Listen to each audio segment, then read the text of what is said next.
it is noon, so we are going to go ahead and get started. So welcome T-Birds. I am Jeff Lewis. I am the Assistant Director of Employer Relations at the SUU Career Center. And joining me is my colleague, Madeline Swanson. She's the Career Services Coordinator in the Dixie L. Levitt School of Business. So we have a few virtual fairs this semester. This is the first time we've done it, so it's new to everyone. We're going to be learning together, and we'll go through and help get you ready to be successful at these events. Again, a reminder, and I'll probably remind a couple times as we are having people join us, type in any questions you may have into Q&A and we will answer them as best as we can. So getting started here, these are the key steps we're going to cover that you want to make sure you do to get ready for these fairs. So we're going to show you how to register and sign up for one-on-one and group sessions. That is important because you can't meet with employers unless you A, register for the fair, and B, sign up for sessions. And I'll go through step by step on that. You need to update your Handshake profile and have an updated resume. Obviously, you need to dress and act professionally, but we'll tell you some specifics of how that works with virtual fairs. Network as appropriate. Always follow instructions to apply. Prepare to interview, and then follow up. Okay, so we'll go into detail with each of those. Please note this big star right here and share with friends. So if you know anyone who was not able to make it today or just anybody in any of your classes, please share this information with them because we want everyone to be as successful as they can. As I mentioned, our goal is to get this recorded and onto our YouTube channel as well, just in case someone wasn't able to make it. So our first section, register and sign up for one-on-one and group sessions, okay? So you want to check in Handshake to see who's coming and what jobs do they have. Check their websites as well because they may not have every current job opening listed in Handshake that might be on their website. Check in Handshake to see what times their sessions are available and sign up early. Okay, so unlike an in-person career fair or job fair where you can just walk up to the table or stand in a line, this one, to reduce your time of waiting in line so you can get time with all the employers you want to, you will sign up ahead of time. You can do that the day of the fair, but those may fill up early, and so you might miss out if you don't sign up early. Okay, so how do you do that? Well, log into your SUU portal, look under Resources, and click on Handshake. Okay, once you do that, whether you're on the mobile app or desktop, you have this link up at the top for events or this card down here for events. And by the way, while you can use the mobile app for Handshake, and it is really great, we recommend, if you can, to do the virtual fairs on a desktop with a web browser, Chrome in particular, only because this is a very new technology. And when we ran tests, the desktop with Chrome was the most stable. Mobile browser did not work, and mobile apps worked okay some of the time. So there's your recommendation. So click on either one of these links to events, and this will show you a list of upcoming events. Depending on what date it is, you may need to scroll down to see the particular fair. You can bookmark anything that you're interested in. To go in and register and then sign up for sessions, you'll need to click the name of that event. So I'll use Accounting Meet the Firms Night as an example. Click on that. And by default, it brings up the career fair details. So that page has a lot of great information to help you prepare. Definitely recommend reading through that. But to sign up for sessions, click this Available Sessions link. Jeff, yes, we actually had a question come through. So Amanda asked, do you have to be a student at SUU to participate in the job fair? So yes and no. It's targeted towards SUU students, but that includes Southwest Tech because we are dual enrollment. If you do not have a Handshake account, you cannot attend the fair. So you need a Handshake account as part of SUU or approved by SUU to attend the fair. If you're a recent alumni, you should already have a Handshake account. If you've been an alumni for several years, then you would not have an account and you need to contact us to get you set up for that. This is not open to the general community. Not that we don't want the community coming, but specifically because of having those Handshake accounts and getting those signed up for SUU, we have not done that. Now, if you are a member of the community, you want to join us, we'll have contact information at the end here, and please reach out to us and we'll see if we can get you set up for that. Hope that answers the question. Thank you, Madeline. So again, once you've clicked on available sessions, you'll see all of the employers and their group and one-on-one sessions. Some employers may have one or the other. Some employers have both. In this case, Cook Martin Poulsen has 2 group sessions plus one-on-one sessions.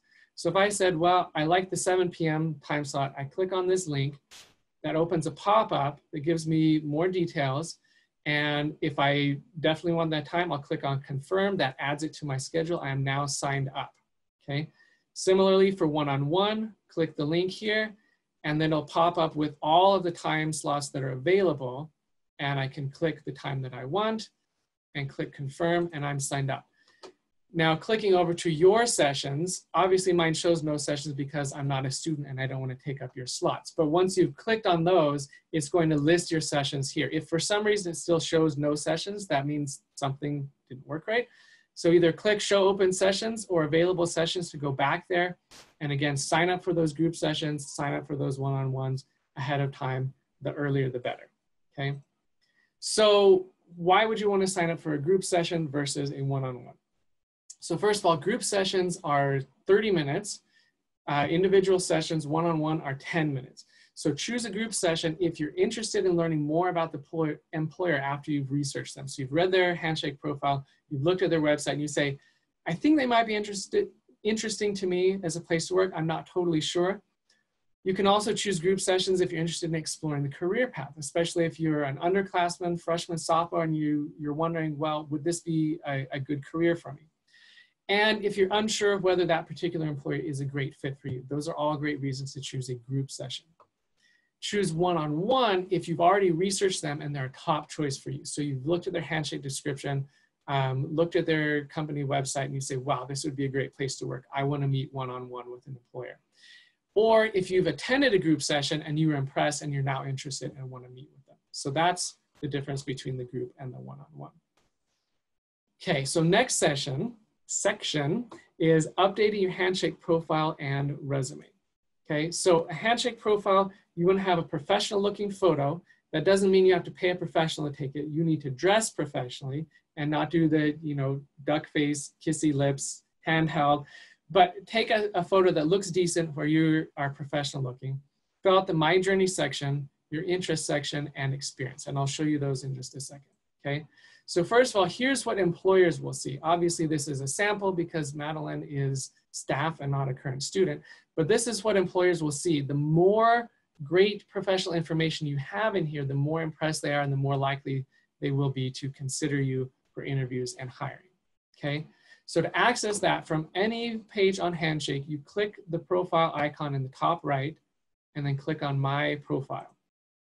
Once you've done that, it gives you the option to build your profile faster by uploading or selecting a resume, and that will help auto-complete your experience and some of the other sections. So definitely recommend that if you have a good resume already. If you don't, you can definitely fill these out manually. So add a photo, My Journey, what are you passionate about? What are you looking for in Handshake? What are your experiences or skills? So type your introduction, work and volunteer experience, where's somewhere you worked or volunteered. You can fill those out one at a time. And keep in mind, both here and on your resume, employers don't care whether you were paid in dollars or in warm fuzzies. They care if you can do good work and be a part of a team. So absolutely include your volunteer stuff, whether that was a club treasurer, a community organizer, a church volunteer, anything like that is relevant to the employer, okay? And then scroll down, you'll see this Your Interest section. This is only visible to employers, but it lets them know, are you currently looking for a job? What type of job are you interested in? What cities, roles, and industries would you consider, okay? That's valuable to the employers not only when they see your profile, but if you make it viewable to employers, they're doing keyword searches and actively looking for people. So having a complete Handshake profile, similar to having a great LinkedIn profile, you may get contacted by recruiters just by having that complete and professional. Okay, so a resume. You want to have a resume ready. In general, there's some industry-specific things that are different, but in general, you want to keep it to one page, black and white, plain font with these sections: header, summary, education, and experience. So header is your name and your contact info. Summary is why are you a great fit for that job. Education is obvious, and then experience, again, that includes your paid and volunteer work, okay? So if you want more details on the resume, go to the Career Center website, suu.edu/Career Center, click this big red button for resume writing tips, and look at this PDF packet and Word template. Again, if you don't have Microsoft Word, you can download this and then upload it into Google Docs and edit it that way. There is some other great information on the page. We are revamping it. As of right now, this packet has the most thorough information in it. For the future, just a quick note, every opportunity is different. So once you've written a great general resume and cover letter, you want to look at specific jobs, the job description, employer's website, their mission and vision statements, and use language in your documents that matches their style and the job description. Now, an important note, please, please, please do not stay up till 3 in the morning trying to craft a perfect resume between now and Wednesday if you're attending one of the fairs Wednesday. Balance your class and your preparation for this fair and your sleep. We love you and we don't want you having a mental breakdown because you had to get a perfect resume. Good enough is good enough. Get something, meet with the employers, and you'll do great. Okay, so next section, dress and act professionally. At a minimum, you want to wear a blouse or collared shirt and skirt or slacks. And this applies to the virtual fairs as well, okay? I know a lot of us, if we're doing Zoom calls or remote or whatever, we're nice on top and, you know, party shorts on the bottom. We recommend you dress up professionally for 2 reasons. One, because you feel and act more professional. And number 2, if your cat runs in and you have to take him out when you stand up, then your bikini bottoms don't show. So that's a good thing to be professional. Definitely avoid party clothes. So if it's something you would wear to a nightclub, it may be fancy, but that's not the same as professional. And avoid being too casual. So, you know, no Hawaiian shirts for this. Set up your space and your technology. So you want to have a professional background. That could either mean something like a bookcase behind you or a plain wall, not something with your favorite movie posters behind you, or, you know, all the clothes piled up on your bed, something professional and clean looking. Find a quiet environment. If you don't have a super quiet environment, then definitely consider headphones. Keep your eyes in the upper third of the screen. Please, please don't do this. That's super annoying. They want to see your whole face with your eyes in the upper third and look at the camera, okay? So really important, whatever your setup is. I have 2 screens here, but if I'm looking at my resume on this screen here, you feel really disconnected from me and it's super awkward. So whatever your setup is, whether it's phone, desktop, laptop, make sure that you're looking at the camera because that is the eyes of the employer in a video call, okay? For the video setup, how to make sure your video is set up correctly, check Handshake, and I'll show you where to find that. So for any of these 3 fall fairs, you click on that career fair details and scroll down. If you need help, read the articles on signing up for managing virtual fair sessions and Handshake video requirements and troubleshooting. So definitely take a look through that, make sure you're set up well. If your video fails, you're still okay because Handshake has built in 2 backups. One is you should still be able to do audio chat. If that also doesn't work, you can still type in chat to the employer and they can chat back and forth to you. Or if you can hear them, you type and they speak. So either way, don't panic. If your video doesn't work, you can still type to them. So as far as acting professionally, again, just re-emphasizing that eye contact. Be direct, look at the camera. If you do have a follow-up interview in person, same thing, look directly at their eyes, not staring at them constantly, but make eye contact and show a human connection. For your introduction, you want to be very concise. So don't ramble and tell them all about your pets and your hobbies and your siblings and your life story. Instead, use what we call the 30-second intro. So that is 3 things, your qualifications, your characteristics, and then a handoff to turn the conversation back to them. You can also use this in interviews, especially when they say, tell me about yourself, okay? So I'll show you a quick example of that. So qualifications, characteristics, handoff. I have experience as a youth camp counselor and I'm pursuing a degree in psychology. I'm an empathetic, engaged counselor and I actively seek opportunities to help others. I look forward to bringing my skills and abilities to benefit your team. So it's very concise, but it gives them a lot of great information they can ask follow-up questions about. Now, again, an important note, please don't memorize the words, memorize those 3 points so that you can just say them. If you try to memorize word for word, almost guaranteed in the moment you get nervous and you stumble over a word and then you go blank and then everybody's embarrassed and awkward. So memorize those 3 points, what you want to say. And then practice. Use your phone, Use a mirror, use your roommate, use your cat. Just practice saying it several times until you feel comfortable and confident with it. Again, those 3 points, not specific words that you may forget. So next, we're going to talk about networking as appropriate. So it's a little bit different for virtual fairs than it is for in-person fairs, and I'll explain those differences, okay?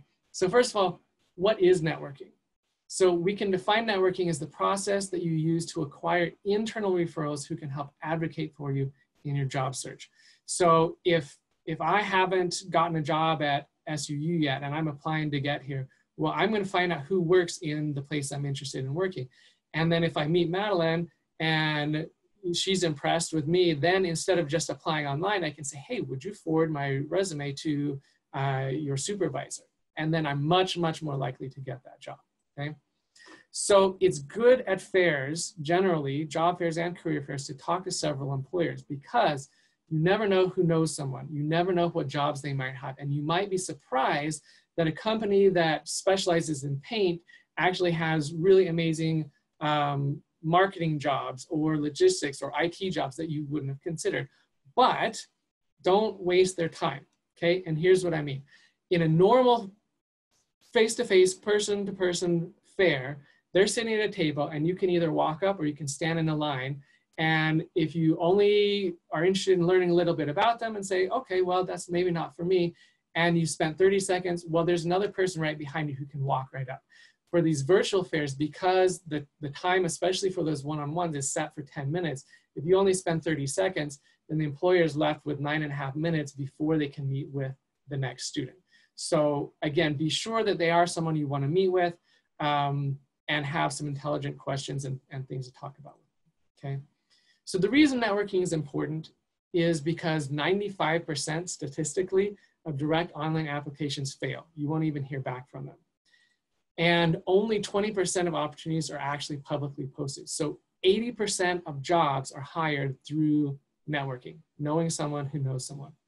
So I'm going to show you a kind of scary graphic, and I'll go over it briefly just to help you see the point of why this is so important, okay? This looks like a mess, and it really is, because if an employer wants to hire somebody, if they can hire from their network, 1, 2, 3, 4, 5 steps at the most, and they've got somebody excellent who they can trust because either they know them personally or someone they know personally has recommended them, okay? If they have to post externally, they go through a bazillion steps, and at the end, they still might have to end up firing that person because even though their resume and interview was great, they didn't have that trust, and maybe they hired somebody who wasn't that great after all. So definitely networking is great to get jobs, or you may miss out on that 80% of jobs that exist that aren't posted. Okay, so next, definitely follow instructions from the employer all the time. That applies not only to instructions to applying, but even on the resume. If they say we want purple ink and it's written in crayon, then great, do that exactly. They're not going to say that. But if you look on our website and it says do A, B, C, D on your resume, and the employer says, well, do X, Y, Z, follow what they're asking, okay? So especially on Handshake, the job posting may have an apply button that's on there by default to make it easy for students to use Handshake. But the employers, especially local employers, it may say, please email the resume to jacksmith@xyz.com, okay? Or it may say, please bring your resumes in person to the pastry pub. That is number one for the employer's convenience. Not everyone is good at tech, again, especially smaller mom and pop places. But in some cases, it may be a test, can you follow instructions? So if it says, please email resumes to this place, and you just click the apply button and don't email it, they're not likely to be interested in you because you couldn't follow those instructions in applying, okay? An important note about pay. So when you're applying, never discuss or list a desired salary range or your past pay history. It is absolutely none of their business. Now, some background, some companies will ask for it because it's a shortcut for them to see if they can afford you. So for example, if they're expecting to pay $40,000 for this job and you list $60,000 desired salary, then they say, okay, we're not going to consider that person. And you've just cut yourself out from even getting an interview. On the other side, if they're planning to pay $40,000 and you say, yeah, I want at least $30,000, they say, awesome, we can save $10,000 a year by hiring them on the cheap. So it's much better to input 0 if the field is required and you have to put a number, or willing to negotiate. So they can see your resume, they can see your skills, they get you for an interview, and then when they say, wow, we really want to hire you, then you can start talking about pay. Okay. So hopefully you've met some great employers. They're impressed with you, you're impressed with them. They say, hey, we'd like to interview you. So how do you prepare for that interview? So key preparation for the interview: practice that 30-second intro that we talked about earlier, take a portfolio, and that does apply to virtual and in-person, and I'll tell you some details in a sec, and then practice answering common questions, okay? So in that portfolio, if you're going in person, obviously you want to have it with you, but even if you're doing it virtually, have those documents laid out on your desk close by that you can refer to them. So that'd be your resume. If they ask, so I see in, you know, year X, you're working for company Y, we've got it right there in front of you with the things that you did and when you were there. Your references as well, if they say, wow, that's really awesome, we'd like to call some references, you can just read that information or type it in right there in the interview. Super valuable, okay? Information on the company and the interviewers if you know who is interviewing you. Okay, that's really great. For example, if they say, so which of our branches would you like to work at? I don't know, where do you have branches? As opposed to if you've already printed that out and you say, well, you know, I'm really interested in the Salt Lake or the Las Vegas branches. So then they know that you've already done your research and you look very professional. Same thing with the interviewers. If you can see they've been at company X for 7 years, then you can ask a great question like, so I see you've been with this company for 7 years. Can you tell me what do you really love about it that's made you want to stay for so long? And bring a list of questions to ask, okay? Almost every interview, they'll say, do you have any questions for us? And there's only one very wrong answer to that, and that is, no, I don't have any question. It sounds like, no, I didn't really care enough to do any research or plan, and you just talk to me and I don't want to ask you any questions, okay? The analogy of dating and marriage I really like for job searching and hiring. Obviously, choosing a life partner is much higher stakes than choosing a job, but in the same way, if there was somebody awesome and wonderful that you were attracted to and you said, I'd be so great for you because blah, blah, blah, blah, blah, and I'm so awesome, you can never say, you would be so great for me because of these reasons. So in a similar way, you want to make sure that you can speak to what's great about that company and ask insightful questions to make sure that it's going to be a great place for you to work. So I mentioned you need to prepare for some common interview questions. There are more than these, but these are the biggest ones. So first is tell me about yourself. Again, that's your 30-second intro, not all your hobbies and siblings and life history. Another one is why do you want this job? So even if it's a job that you just found out about this week, you should be able to do enough research about it to say, well, you know, it would be good for XYZ. Don't just say, well, I need money to pay for school. Yeah, we know that. We all need money for something, but why do you want this specific job? Why should we hire you, especially compared with other candidates? You should be able to talk about your strengths and how you'd benefit them. And why do you want to work for this organization as opposed to one down the street or a competitor or somebody else, okay? And last but not least, always, always, always follow up. Don't just sit around magically wishing that they're going to follow up with you. Again, statistically, 95% of the time, you're not going to hear back from people unless you've made a human connection. Now, once you've had an interview or met with an employer, it's much more likely, but don't expect that you are the greatest candidate that they've ever interviewed in their professional career. Take the initiative to reach out to them, okay? So do that after any significant time investment on their part. If they've spent time interviewing you, your first meeting, the one-on-one or group session, follow up with them, okay? Handwritten cards are golden. So at a minimum, follow up through email. But if you take the time and the care to handwrite something, because nobody handwrites anything anymore, right? So you went to the store and you got a card and you handwrote it and you delivered it to them, that really shows you're going the extra mile. It's not required, and don't feel obligated to, especially if you're remote, but that is something strategically that can help a lot. Keeping in mind, very carefully follow the employer's instructions. They may say, contact us by email only, okay? So don't call them, just email them. Or they may say, don't contact us until we contact you. That's more common with larger employers. And if they say that, then great. Just wait to hear back from them and maybe apply for some other jobs as a backup as well.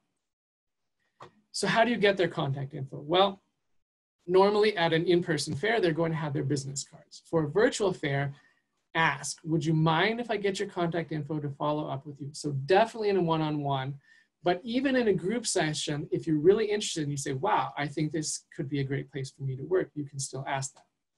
If you forgot to ask that, all is not lost. Check the company's profile on Handshake, and it may have their contact information for that specific individual, or at least for their company or HR department generally, okay? And so definitely at least get the name of the person and connect with them on LinkedIn. That's very professional. If you don't have a LinkedIn yet, you're totally fine. Career Center can help you to build one. But definitely follow up, get their contact information so you can continue that relationship. Even if they don't hire you right now, they might hire you in the future. They might do business with whoever you end up working with, or they might be a great referral or mentor in the future. Again, you never know. Don't just write them off. You can keep them as a network contact. Okay, so here is the contact information for us. So Madeline Swanson, if any of you students are business school majors, you could contact her. She's in room 211 in the business building. There's her phone number and email. For students with all majors, you can contact the Career Center. You can come in person to the Student Center in the rotunda where the Sharon Smith statue is waving at you. If you go right upstairs, we're in suite 204, and there's our phone number and email address there. So I'd like to open it up now to any questions you might have.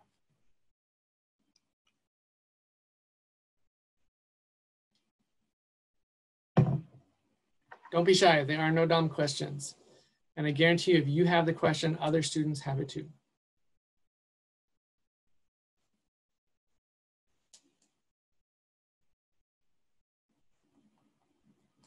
Okay, so while we're waiting for you to type those in, I will just remind you, we are totally here to help you, whether you are a brand new freshman, a graduating senior, a recent alumni. We're here to help all T-Birds. We want to make sure you succeed. Again, don't stress if you feel like this was a ton of information and you can't possibly do it all. Well, you won't be able to do it all perfectly because A, you're human, and B, you have a limited amount of time. But just knowing these things, if you can polish a few of these, interview prep, resume, Handshake profile, you'll do great. The most important, again, is get registered for those fairs, whether that's Meet the Firms or the local job fair. They're both coming up on Wednesday. And then sign up for sessions. If you're registered for the fair and you didn't sign up for sessions, you will not be able to meet with employers. So get signed up for those. Jeff, we had some questions come through. So the first one is, what do I do if I have a technical issue during my virtual one-on-one with a firm? Super great question. So again, the most likely technical issue will be that your video or audio doesn't work, or maybe there's on the employer side doesn't work. So use that chat box. When the screen comes up, there's video on one side and then there's chat on the other side. So use that chat box if possible. I believe, and correct me, Madeline, if I'm wrong, there should be a link to report technical issues to Handshake. However, that's not likely to get the technical issue resolved very quickly in time for you to move on. So definitely would recommend having a backup option. So for example, if you've got a laptop or a Chromebook for school, have your phone ready as a backup option. Or something like that. Borrow a friend's, have something ready so that if things go awry, you still get the option. Worst case scenario, absolute worst case scenario, you can't log on at all, your internet's down, the power went out, something like that. You can still go back into those company profiles and find the contact information for the recruiters and reach out to them and say, hey, I really wanted to meet with you. I was signed up for a session and my internet went out, and here's my resume. I'd love to contact with you. Something like that. Great. We had another question. In terms of a follow-up email, what should we put in general apart from just a thank you? Oh, super great question. Yeah, so dear Mr. or Ms., don't call them by their first name unless they already in person said, please call me Jack or whatever. And just say, I wanted to thank you so much for taking the time to meet with me and considering my application. I'm really excited about the opportunity to be considered for working with Company X and look forward to hearing from you. If there is something specific from the connection, either you notice that they're from Gallup, New Mexico, and so is your grandpa. You can say, it was so cool to make the connection that we both have family in Gallup, New Mexico, and make something personal. But you don't have to make it very lengthy. It's really just a thank you and just putting that message out there so you can continue the conversation. Great. We also have this question come through. Do you have a list of employers who will be at the fair like you would an in-person fair? Yes, yes, absolutely. So if you go on to Handshake and click on any of the fairs, it has the full entire list of all the employers who have signed up. So for Wednesday's fairs, the Meet the Firms, Accounting Meet the Firms night, and for the local job fair, all the employers are already in there. There may be 1 or 2 last minute signups, but it's pretty well set. For Career Fair, which is coming up later on November 4th, we've just started getting employers in there, so that list will grow. And you are on mute, Madeline. I've never done a career fair. Is it something that we can get on for a little while to contact those we are interested in, or do you recommend staying for the whole conference?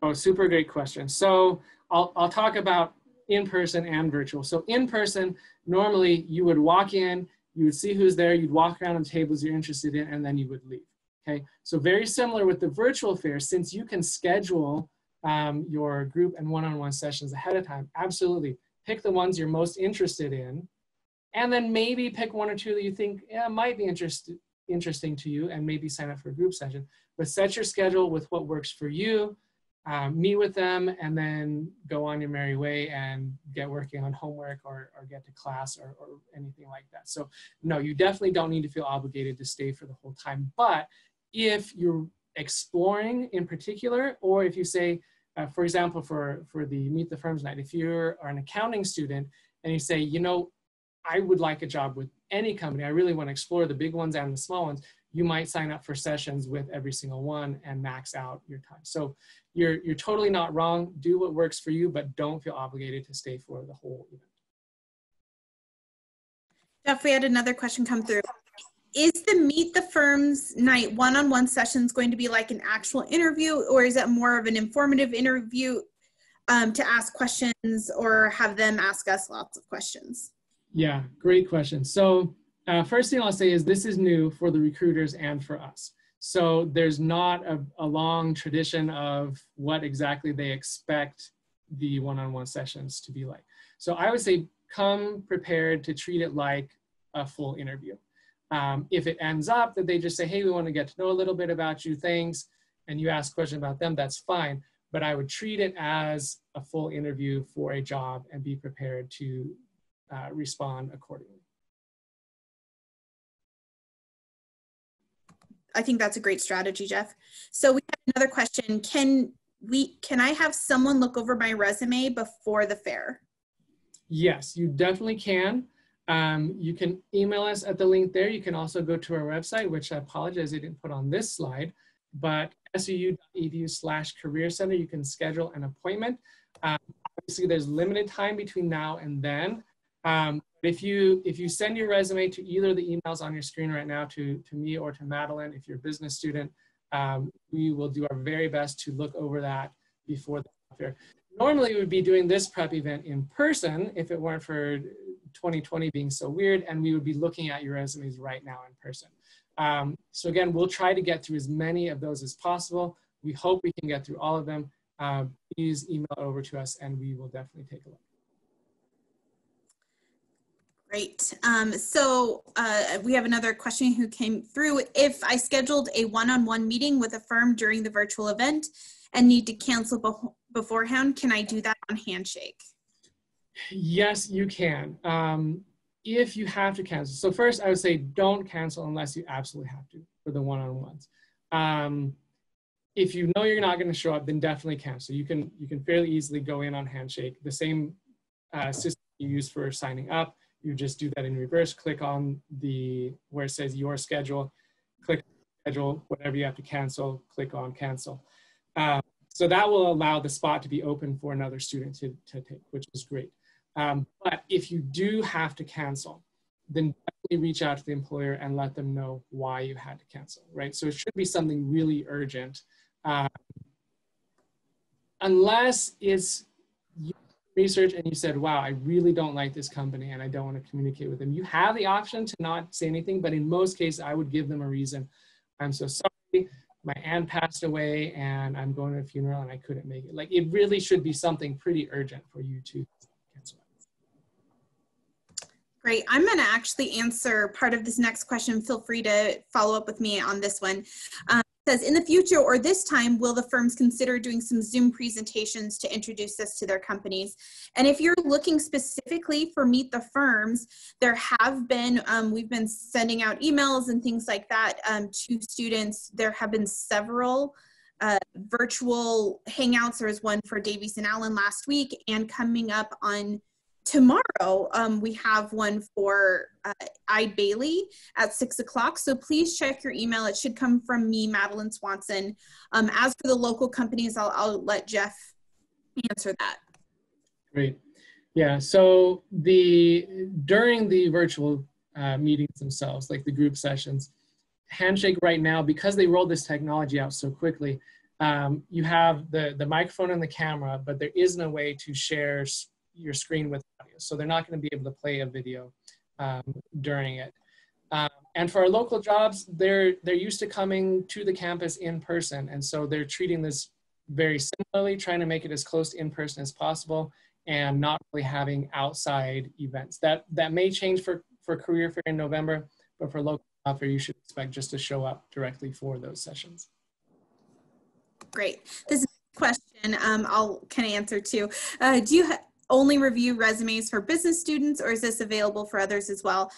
So it is super confusing, our little setup, but I work with School of Business students only. So if you want to send your resume to me, I work with business students.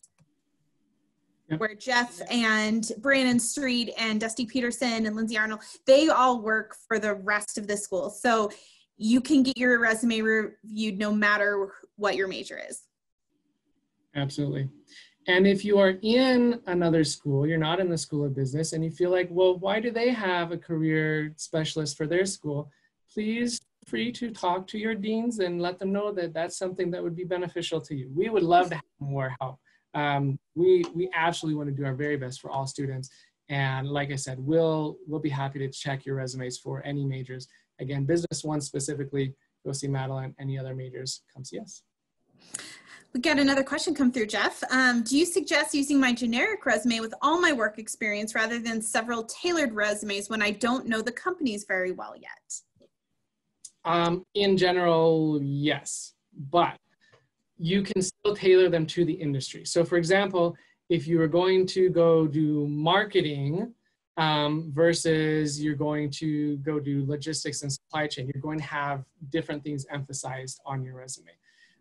If you're looking for a local job and you want to emphasize that you have food service experience because you're applying to jobs in restaurants versus you have experience with hospitality because you've worked in a hotel before and you're applying for that, you can still tailor your resume for the industry. So even though you might be meeting with 5 different employers, if you're restaurants and 2 are hotels, you've still got a resume that's a little bit different. Now your Handshake profile is going to list absolutely everything you've done. So, and same with LinkedIn if you set a profile on there. So you're not wrong to have a general resume, but whenever you can, tailor it as much as you can, and that will impress the employers a lot more than a resume that's generic. Jeff, that's all the questions that we have in the box. I don't know if we want to do a call for questions. Okay, so one last call for questions.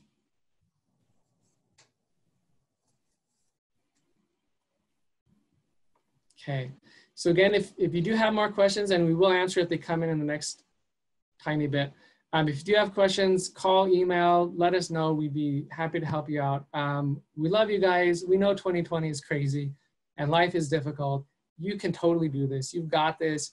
You're amazing. If you don't get a job on Wednesday, it's not the end of the world. So please don't feel terrible and go do something. Talk to somebody if you're stressed out. Talk to us, talk to CAPS, talk to a friend, talk to anybody. You're going to get through this. Pretty soon, 2020 will be a distant memory and we'll go, wow, that year was crazy. And we'll all get through this together. So go T-Birds. Thanks, guys.